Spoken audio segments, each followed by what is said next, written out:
Don't bandy words with counsel, Mr. Cogburn. Yes, sir. I believe you testified that you backed away from Old Man Warden. Yes, sir. Which direction were you going?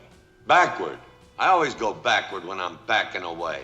I appreciate the humor of that remark. The 1969 classic True Grit isn't just a story of revenge and redemption set in the rugged Wild West.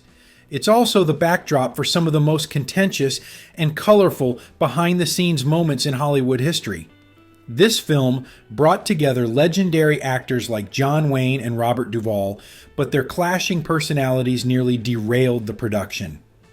Let's dive into the story of True Grit, its troubled making, and how it gave us one of the most memorable films of its genre. When Charles Portis's novel True Grit was adapted for the big screen, it was a no-brainer to cast John Wayne as the grizzled U.S. Marshal Rooster Cogburn. Wayne, an icon of Western cinema, lobbied hard for the role after falling in love with the book. Rooster, a one-eyed, whiskey-drinking, morally ambiguous anti-hero, was a departure from Wayne's usual roles as the clean-cut hero. And yet, it was this performance that finally won him his first and only Oscar. Alongside Wayne, the cast featured Kim Darby as the determined young Mattie Ross, Glenn Campbell as the charming but inexperienced Texas Ranger LaBouffe, and Robert Duvall as the cunning outlaw Ned Pepper. The film follows Mattie, a 14-year-old girl seeking justice for her father's murder at the hands of a hired hand, Tom Chaney. She hires Rooster, whose reputation for true grit precedes him, to track Chaney into Indian Territory. Joined by LaBouffe, who's also after Chaney for killing a Texas senator, the unlikely trio embarks on a journey of danger and self-discovery. With its sharp dialogue, tense confrontations, and memorable shootouts, the story captivated audiences and cemented its place in the Western canon. However, the magic on screen was hard-earned. The production of True Grit was fraught with tension, particularly between John Wayne and Robert Duvall. Wayne, a consummate professional from the old Hollywood school, clashed with Duvall, a younger actor who embraced method acting, a style Wayne had little patience for. Duvall's tendency to question director Henry Hathaway's instructions only exacerbated matters. Hathaway, a no-nonsense veteran filmmaker, was notorious for his abrasive demeanor, once yelling at Duvall, "When I say action, tense up, goddammit." Wayne, fiercely loyal to Hathaway and irritated by the disruptions, eventually threatened to punch Duvall if he didn't stop arguing and focus on the job. While the two never came to blows, the hostility simmered throughout the shoot. Wayne's problems on set didn't stop with Duvall. He was deeply disappointed with Kim Darby's casting as Mattie Ross. Darby, who was 21 at the time, struggled to convincingly portray a 14-year-old. Wayne reportedly found her unprofessional and cold, and the two barely spoke off camera. Yet, Darby's portrayal of Mattie as a fierce and determined young woman resonated with audiences, even if Wayne remained critical of her performance until his death. Glenn Campbell, cast as LaBouffe, also didn't escape criticism. Known primarily as a country singer, Campbell's acting inexperience showed.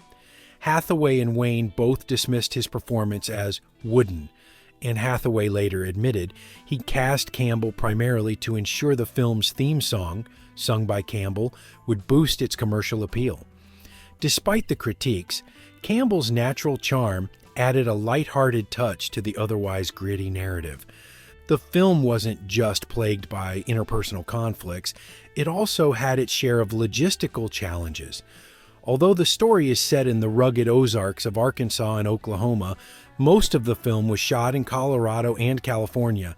The towering peaks and sweeping vistas of these locations made for stunning visuals, but were a far cry from the relatively modest terrain described in the novel.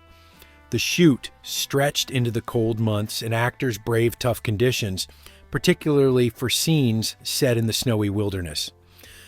Stunts added another layer of complexity. The iconic climax where Rooster charges Ned Pepper's gang with reins in his teeth and guns blazing was actually performed by Wayne's stunt double, Jim Burke. Wayne, 61 at the time, wasn't up for such physical feats, though he did manage the final fence jump on his beloved horse, Dollar. The horse, a favorite of Wayne's, appeared in several of his films and became a piece of the legend surrounding the actor.